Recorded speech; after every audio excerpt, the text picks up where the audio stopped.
চিকিৎসকের গাফিলতিতে মৃত্যুর অভিযোগ।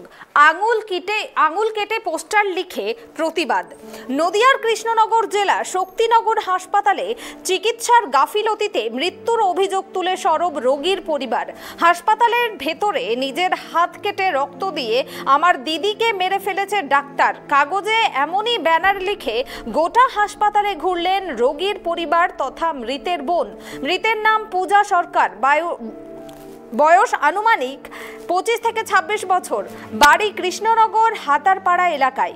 অভিযোগ, গতকাল পেটে ব্যথা নিয়ে ভর্তি করলেও ঠিকমতো চিকিৎসা হয়নি।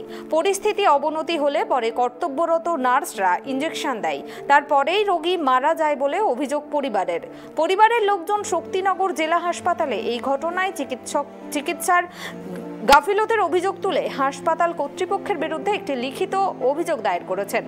এছাড়াও তারা থানায় অভিযোগ দায়ের করেন। দোষীদের উপযুক্ত শাস্তির দাবি করা হয় পরিবারের পক্ষ থেকে। গোটা ঘটনার তদন্ত শুরু করেছে কৃষ্ণনগর কোতোয়ালি থানার পুলিশ।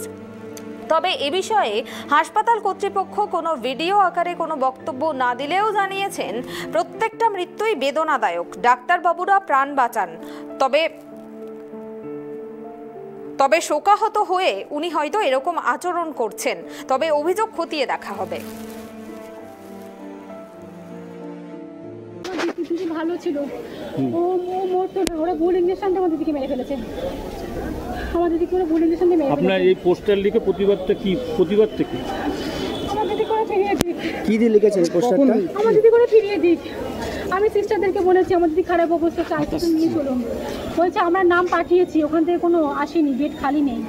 আমি আইসিইউ রুমে গেছি, ওরা বলছে যে এখানে 7টা বেড আছে, বেড খালি নেই।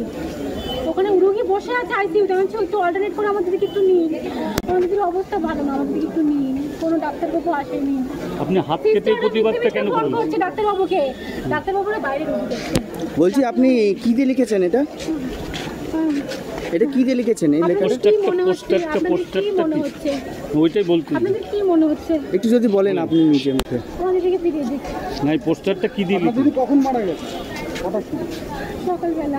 অনুরোধ করে বলছি যেন আর কারো বোন, আর কারো মা, আর কারো দিদি যেন এভাবে একটা ইঞ্জেকশন পুশ করার কারণে যেন অসাড় হয়ে অস্থির হয়ে আর স্বাভাবিকে না ফিরে আসুক।